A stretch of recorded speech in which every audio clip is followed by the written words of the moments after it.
大家好，我是火记你的网络好处边一个人讲台语的 VTuber， 今日吃米仔糖，顺便水一下影片吧。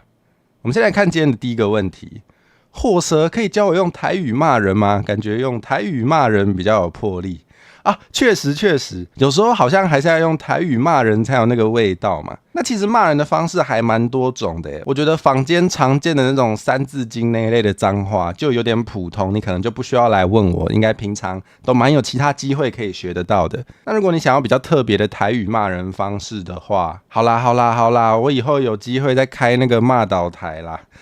是要这种吗？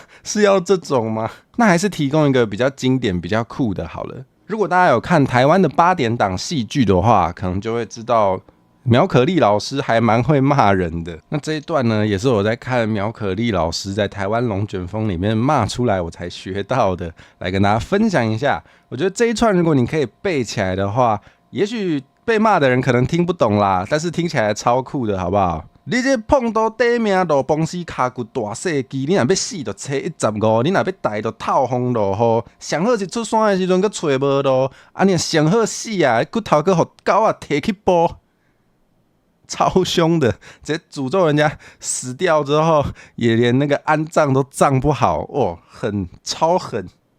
那个谨慎使用，那个我这个单纯是学术交流，我不负任何责任哦。你骂完之后被痛扁也跟我没有关系，好不好？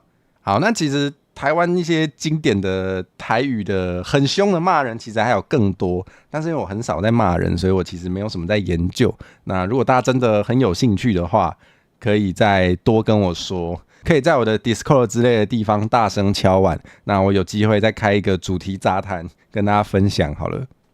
可是主题杂谈要查资料，好麻烦哦。好，我们来看今天的第2、3、4个问题吗？这好像是个很多个问题。想知道火蛇在学习台文的时候看过哪些参考书呢？我其实好像没什么在看参考书欸，因为我学台文的时候其实是我在读大学的时候，然后我们学校有台文系有开课有教台文，然后我就双主修台文系了。对，好，总之我好像没有特别看什么参考书。那时候主要学习的方式一部分是看那个有一个 YouTube 频道叫做台南妹仔教你讲台语，它有一个系列的播放清单是教大家学北维基的，我觉得那个系列非常有帮助，大家可以去看看。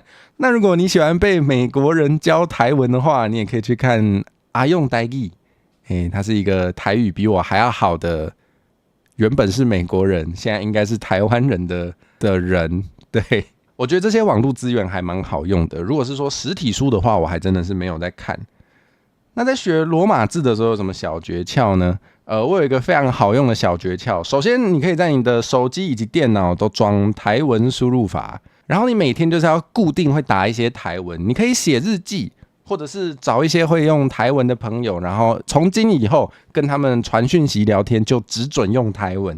这是一个有点极端，但是会进步很快的方式，因为至少我自己就是这样子训练起来的。因为你在使用台文输入法的时候，就算你打出来是汉字，你那个罗马字也是一定要打对，它才会有字出现给你选。所以我觉得对于罗马字拼音规则的那个记忆，以及对于正音都很有效。比如说危险其实是危险，不是危险，我以前都念错，直到我打字打不出来，直到我打危险打不出来的时候，才知道是危险呢。想知道学习台文的时候有没有什么特别的小故事跟心路历程？就是我一开始去修台文系的课的时候，我其实还蛮混的，然后都会考听写，听写就是要听老师念的词，然后用罗马字把它写出正确的拼法。可是因为声调真的蛮难记的，因为台文有那个声调符号，那个还蛮难记的，我那时候都乱记一通。对，所以我一开始听写都几乎都拿不到分数。但后来我就有一天就突然痛定思痛，我就觉得说，既然我想要用台语跟台文做一些很酷的事情，那我总得写对吧？如果我想要复正台语，但是我写出来的台文那个声调都不对，或是没有声调，好像说不过去好像不可以这样所以我就痛定思痛，然后我忘记我到底怎么把它背起来，但反正我把它背起来了。这是一个小小的可以算心路历程吧。前阵子有去诚品找台文相关的书籍，但都是类似练习本的模式。这个我不知道我从来没有看过台文相关的练习本，是像那种小朋友学写字或是小朋友学英文字母的那一种吗？如果是那个的话，我好想看看哦。我觉得很多母语家庭可能都蛮需要这种东西的。好，那所以想知道火蛇有没有推荐的台文学习书籍？罗马字的部分，我好像是真的没有什么可以推荐的。但是如果你想要学台语文法的话，倒是有一本蛮厉害的，是老先贤老师的《语言客家解破台语》。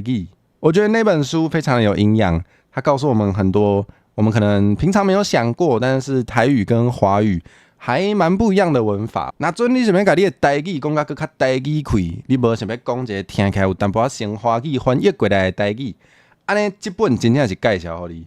真的非常赞，一定要看，一定要看，一定要看！我不知道现在还买不买得到应该还有，我等一下看一下。好，那就是今天的2个问题。如果大家还有想问的问题的话，在那个说明栏那边应该可以看到我的棉花糖，基本上什么问题都可以问哦。好，那我们今天这个影片就到这啦。希望之后我有开直播的时候，你路过也可以来看看。那就跟大家说拜拜啦，拜拜。